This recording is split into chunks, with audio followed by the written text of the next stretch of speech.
ప్రియమైన వార్లారా, యేసుక్రీస్తు నామమున మీకు నా ప్రేమపూర్వక శుభాకాంక్షలు. ఎలా ఉన్నారు? బాగున్నారా? సౌఖ్యంగా ఉన్నారా? సమాధానంగా ఉన్నారా? సమాధానమేనండి మిస్సింగ్గా ఉన్నది అని అనుకుంటున్నారా?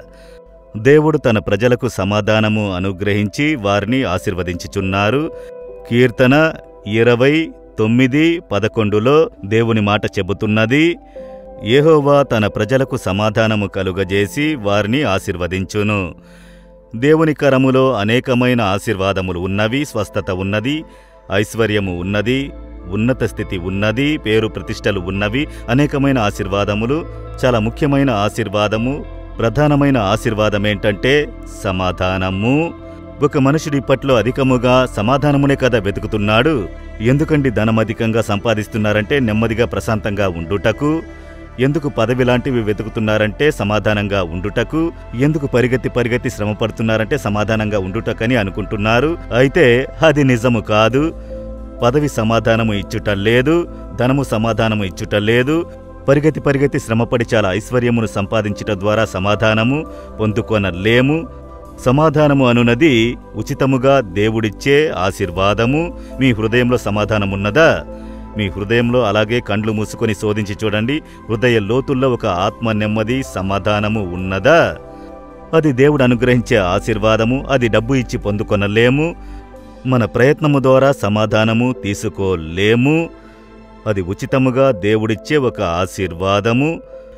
ఒకసారి నేను ఉత్తర భారతదేశమునకు సేవకు వెళ్ళినప్పుడు మంత్రగాళ్లుగా ఉండి రక్షింపబడిన కొందరిని సంధించుటకు అవకాశం కలిగింది. వారి వృత్తి మంత్రము చేయుట. పారంపర్యముగా తాతలు తండ్రుల కాలము తర్వాత వీరు మంత్రము చేయుట వారి జీవిత విధానము. మంత్రము వారి జీవనాధారము. అందులో డబ్బు సంపాదించి జీవించుట. ఇప్పుడు యేసును ఎరిగి తెలుసుకొని రక్షింపబడ్డారు. నేను వారితో మాట్లాడినప్పుడు అడిగాను, ఒక ట్రాన్స్లేటర్ ద్వారానే. ఎందుకంటే వారి భాష నాకు తెలియదు, నా భాష వారికి తెలియదు.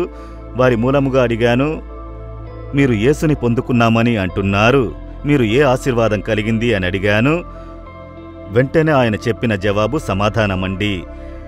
అది చెప్పేటప్పుడు ఆయన ముఖములో ఒక ఆనందము, ఒక పరిపూర్ణత. సమాధానమండి. ఇప్పుడే నెమ్మదిగా ఉన్నాను, సమాధానంగా ఉన్నాను. మీరు మంత్రము చేసి డబ్బు సంపాదించుటప్పుడు, ఆ సాతాను ద్వారా శక్తివంతమైన అనేక క్రియలు చేసినప్పుడు సమాధానము లేదు, భయము, కలవరము, ఒక గందరగోళము, ఇతరులను వేదన పరుస్తున్నామే అన్న భావము పొట్టకూటి కోసమే. నిజమైన సమాధానము ప్రభు అయిన యేసు ఇచ్చారు అని ఆనందముతో చెప్పారు. మీకు సమాధానము ఉన్నదా? మనిషి యొక్క సమాధానమును బాధించే ముఖ్యమైన కార్యము పాపము. పాపము చేయువానికి సమాధానము లేదని వేదములో చెప్పబడినది. పాపమే మన సమాధానమును బాధించున్నది. ఆ పాపమునకు పరిహారమేమిటి? మనము పరిహారమన్న పేరున డబ్బు ఖర్చు పెట్టి మనల్ని నలగొట్టుకుని పోవడం ద్వారా పరిహారము కలుగదు. రక్తము చిందించబడాలి. రక్తము చిందించబడకుండా పాపక్షమాపణ కలుగదు. అది మనుషుని పాపము క్షమించుటకు అది మనిషి రక్తము చిందించబడాలి. పవిత్రమైన రక్తము చిందించబడాలి. లోకములో పవిత్రులైన మనుషులు ఎవరున్నారు? ఎవరూ లేరు. కనుకనే దేవుడు మనిషి అవతారము ఎత్తుకొని వచ్చారు.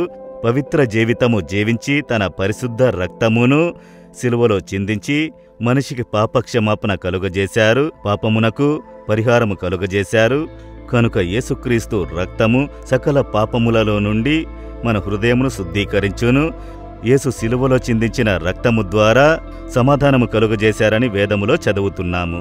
కనుక యేసు ఇంకొక పేరు సమాధానకర్త. యేసు చెబుతున్నారు, నా శాంతినే మీకు అనుగ్రహించుచున్నాను. ఇంతవరకు మీ హృదయంలో సమాధానము లేదా? బయటికి ఆనందంగా ఉన్నట్లు కనిపించుచున్నారు. ఒంటరిగా రాత్రుల్లో పడక్కి వెళ్ళినప్పుడు నెమ్మదిగా నిద్రిస్తున్నారా? ఒక సమాధానము, ఆత్మ నెమ్మది ఉన్నదా? యోచించి చూడండి. అలాంటి సమాధానము పొందుకున్న వారి కొరకు నేను దేవుని స్తుతిస్తున్నాను. ఇంతవరకు పొందుకొనని వారు ఉంటే హృదయంలో చేపెట్టి, యేసయ్యా సమాధానకర్త, నా హృదయంలోనికి రండి. మీ రక్తము ద్వారా నా హృదయంలో ఉన్న పాప మరకను కడుగుడి. నిజమైన ఆ సమాధానము నాకిచ్చి నన్ను ఆశీర్వదించుడి. మిమ్ములను ఈ దినము సమాధానకర్తగా నా హృదయంలో చేర్చుకొనుచున్నాను. యేసు నామములో amen, amen. Jesus redeems Telugu YouTube ఛానల్ను సబ్స్క్రైబ్ చేయండి. సబ్స్క్రైబ్ బటన్ను క్లిక్ చేయండి మరియు బెల్ బటన్ను నొక్కండి. ప్రతిరోజు కార్యక్రమ సమాచారం పొందండి.